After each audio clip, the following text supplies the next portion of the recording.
All right, Larry Krueger here at Levi's Stadium on a Friday for the Pig in a Pickle Krug Show with a little update for everything that happened down here on this Friday. Check out Pig in a Pickle, 2 locations, Emeryville and Corte Madera. They're open 7 days a week from 11 a.m. till 8 p.m. or until they run out. I was just talking to Damon from Pig in a Pickle, the owner, and he said Mike Dunleavy popped into Pig in a Pickle, so that was very cool. Good to see Mike Dunleavy, likes good barbecue.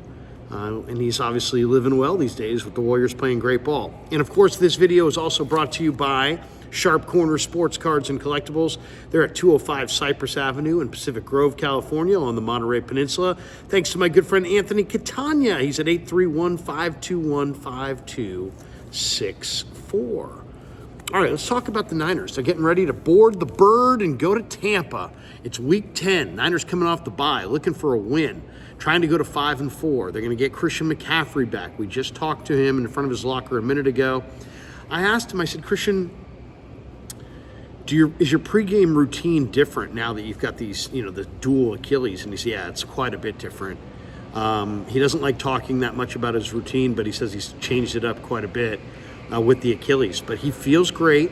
He's going to return to the field, and he should have a significant role in this game against the Buccaneers on Sunday. Now, we'll talk a little bit about why that's a big deal, but overall, I think it's going to be really interesting to see exactly what happens as far as the Niners' ability to run the ball in this game against Tampa. Tampa has ranked in the top 3 in loaded box rate in 4 consecutive seasons. This year, they load the box and put an extra defender there 56.4% of the snaps. But they're still struggling to stop the run. They've allowed 4.6 yards per carry, which is 5th highest in the league, and a plus 98 rushing yards over expectation number, which is 2nd highest in the league. And this is when they load the box. So even when Tampa loads the box, and they do it a lot in this defense, they're not having success stopping the run. Now, the Niners against stacked boxes, which was 8 or more defenders, the Niners have faced stacked boxes 53.6% of their plays this season. That's the 2nd highest stacked box rate in the league. And yet the Niners are averaging 5.2 yards per carry and a plus 161 rush yards over expectation. Both are 2nd best in the NFL. Baltimore, by the way, is number 1 in both categories. So the Niners they're going to get a stacked box with a lot of defenders trying to stop the run because that's what Tampa does. And yet the Niners are running for 5.2 a carry against stacked boxes. So enter Christian McCaffrey, and he averaged 5.4 yards per carry last season, period, across the board. And he faced a light box, which is less than 7 defenders in the box, just 19% of his carries, which was the lowest rate in the NFL. So it's going to be interesting to see a couple things. One, what percentage of plays CMC plays? Last year, he played about 76% of the Niners' offensive snaps. And that was 2nd in the NFL, only to Rachaad White. What can he do this year? How much can they utilize him? Is it a shared deal between him and Mason? Is it a shared deal between him and Mason and Garendo? What happens when Tampa stacks the box? Can the Niners still run it effectively? The numbers say they can. I asked Kyle Shanahan about it, and we'll put this cut out later today at the presser, and he gave me a pretty detailed answer on why sometimes you can have more success against stacked boxes, and it really is about the angles on the 2nd and 3rd level. But we'll put that out later on today. Tampa ranks 29th in the NFL in overall defensive rushing efficiency. So expect the Niners to come out with a run-heavy plan, I think. Tampa blitzes defensive backs at the 3rd highest rate in the NFL. They blitz their DBs 18% of the time. Brock Purdy has struggled against defensive back blitzes this year. He's posted a 13.0 QBR, which is 32nd in the NFL in such situations. So do expect Todd Bowles to bring some DB blitzes and maybe an array of exotics, because he'll see those numbers that I just read to you. He'll know that Brock Purdy struggles against DB blitzes, and he'll throw a good number of them at him just to see if he can handle it. Tampa Bay, by the way, 0-3 against the Niners since Todd Bowles took over as the defensive play caller back in 2019. This is a big game for Tampa Bay as well. Tampa's lost 3 games without Mike Evans and Chris Godwin. And in those 3 games, their defense has given up 34 points a game. So they're really struggling on defense the last few weeks. Atlanta's got a 2-game lead over Tampa in the NFC South. So this is a big, big game for the Buccaneers for sure. Couple things. Look for Nick Bosa in this game. Nick Bosa is going to probably go up against Luke Gadecki at right tackle, a little bit against Tristan Wirfs. Bosa's not 100%. Shanahan just told us that Bosa had a hip pointer during the week, and so he's questionable. In fact, Bosa, Debo, Malik Mustafa, CMC, and John Feliciano all listed as questionable. That also means that Feliciano could get the call up, and he could be activated this weekend, maybe as soon as tomorrow. But that's it right there. Debo and Bosa and Mustafa and CMC and Feliciano all questionable for the game on Sunday. Also, Kevin Givens is out, Chris Conley's out, Mooney Ward is out, and Yatir Gross-Matos is out. Kyle also indicated that Tayshaun Gibson could be activated and play if Mustafa can't go. So, but if Bosa can go, that's going to be a battle royale between Bosa and Gadecki, and maybe even a bigger battle between Bosa and Wirfs. If you look, a trend that I think is kind of interesting that favors the Niners in this game. Road favorites off a bye week, and that's the Niners, are 76, 50, and 4. So they have a 60.3 win percentage. So road favorites off the bye have been really, really good. Tampa, by the way, has allowed the second most fantasy points to opposing quarterbacks this year. Purdy has scored 24-plus fantasy points in 2 of his past 3 games. So look for Purdy to have a big game. Baker Mayfield did not practice Wednesday or Thursday with a toe injury. He is 0-4 against the spread when he's at least a 6-point underdog or more at home. Let's see if that can go to 0-5. His big number 1 weapon that the Niners have to take away without Mike Evans and without Chris Godwin, it's Cade Otton, the tight end. He's their number 1 red zone threat. He's tough. He's smart. He's a 3rd-year tight end. He's Mayfield's top target over the last 3 weeks. He led the team with 8 catches for 77 yards on Monday night against Kansas City. He's got 258 receiving yards in the last 3 weeks, most among all NFL tight ends. 4th-round pick at a UW. And with, once Evans and Godwin went down in week 7 against Baltimore, somebody had to step up. And it was Sterling Shepard and Cade Otton. Now Shepard's got a hamstring injury, and they're using Cade Otton in the slot a lot recently. He's got 15 receptions for 180 yards out of the slot since that Ravens game. So they're putting Otton in the slot, and they're using him in motion a lot. The Niners give up only 38.2 yards per game to opposing tight ends, which is 5th best in the NFL. But the Niners have struggled this year against slot receivers, giving up 82.5 receiving yards, which is 11th worst. So expect to see Cade Otton in the slot in this game, and expect him to be like number 1 option for Baker Mayfield in the red zone. The Niners, by the way, are 26-6 with Christian McCaffrey, but only 5-6 without him, or when he hasn't played, or when he gets 10 carries or less. They're 5-6. When he gets 10 carries or more, 26-6. Now, in this game, I do expect Garendo and Mason to get probably 10 carries each. Expect Christian to get about 15 carries.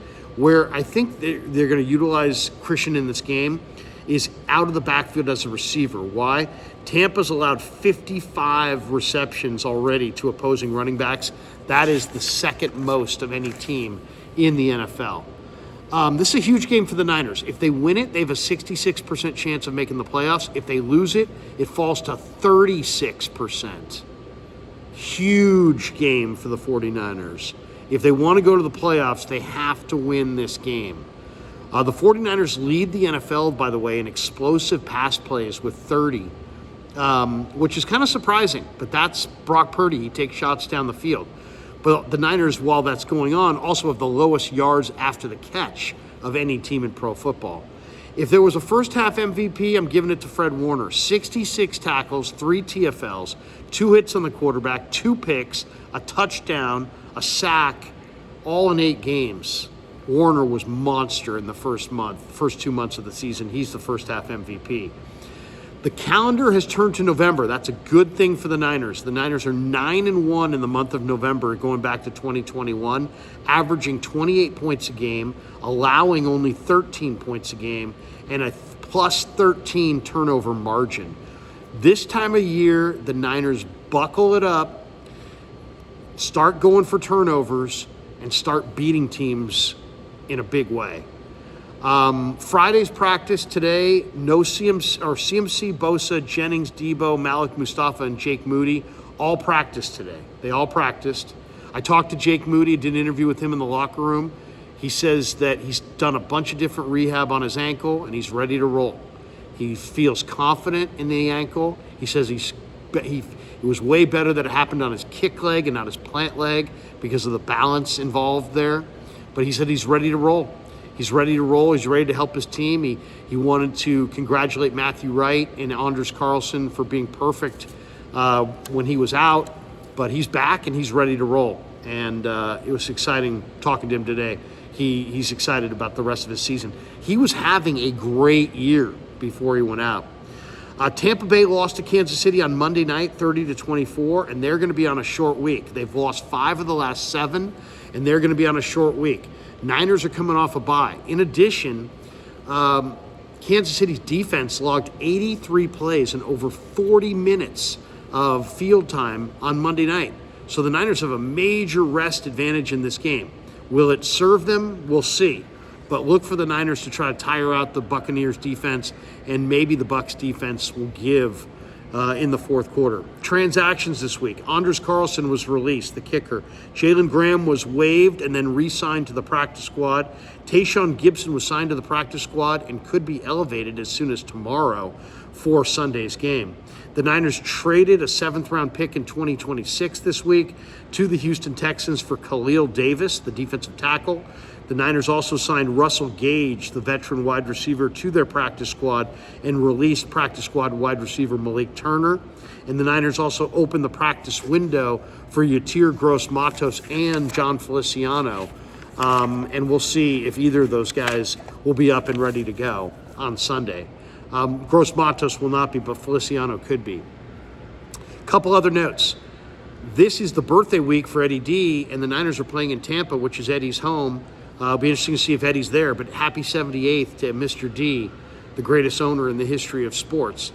Run defense is the Niners' main issue in the second half of the year, and that's part of the reason they just traded for Khalil Davis. The Tampa Bay rushed for 5 yards a carry against Kansas City on Monday Night Football.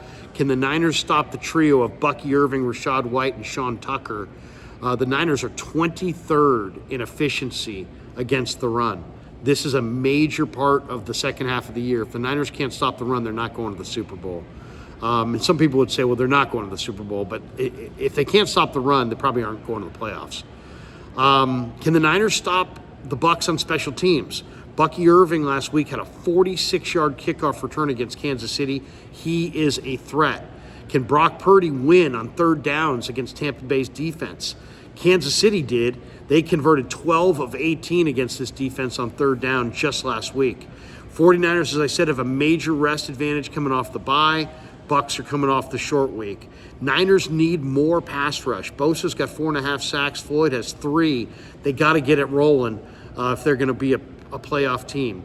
The Niners' pass defense has actually been pretty good. They've created 10 interceptions this year, 3rd most in the NFL. They're number 2 in pass defense efficiency thus far.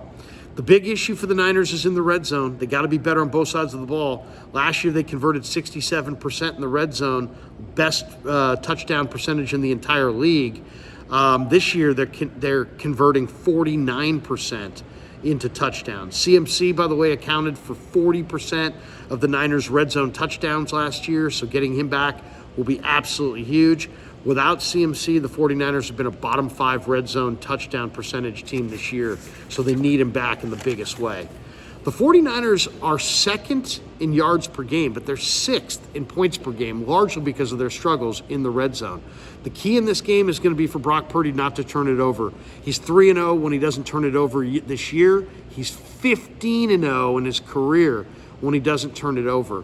He's on pace to break his own franchise record for passing yards of 4,280 from a year ago, but his touchdown percentage has dropped from 7.0 to 4.1. His passer rating has dropped from 113 to 93.7. He's got 7 interceptions in the last 8 games. He's still driving the ball down the field, 8.7 yards per attempt, but he's got to take care of the football. Khalil Davis is the newest 49er. He'll wear number 50. You'll see him out there if he gets up this week, 6'1", 305 pounds. He's a one-gap penetrator who needs to play in a rotation. But, ran 4.75 at 300 pounds coming out of Nebraska. He's a twin. His brother Carlos also played at Nebraska. I asked Sorensen about him this week. He said he's twitched up. So let's see if Khalil Davis can help them in a rotation. The Niners' offense has outgained their opponents this year by 98 yards per game. That is the best in the NFL, which really is amazing when you consider that Christian McCaffrey has yet to play. Mooney Ward is in Texas this week. He will not play this weekend. Sadly, Mooney had to bury his 1-year-old daughter, Amani Joy, today, and John Lynch was in Texas among other 49er organizational representatives to show support to Mooney. Unfortunately, none of the players or coaches could go, but Mooney is definitely in the Niners' thoughts. And we'll leave you with this last one. The 49ers with Christian McCaffrey, 14-5, and they score a touchdown in the red zone 67%. Without him, 4-4, and they score a touchdown in the red zone 49%. So he's huge. He's back this week, and hopefully he'll make all the difference in the world. That's going to do it for us. Thanks to Pig and a Pickle for being the title sponsor of The Krug Show. Thanks to Sharp Corner Sports Cards and Collectibles for sponsoring this video. Thanks to all of you guys for supporting The Krug Show on YouTube.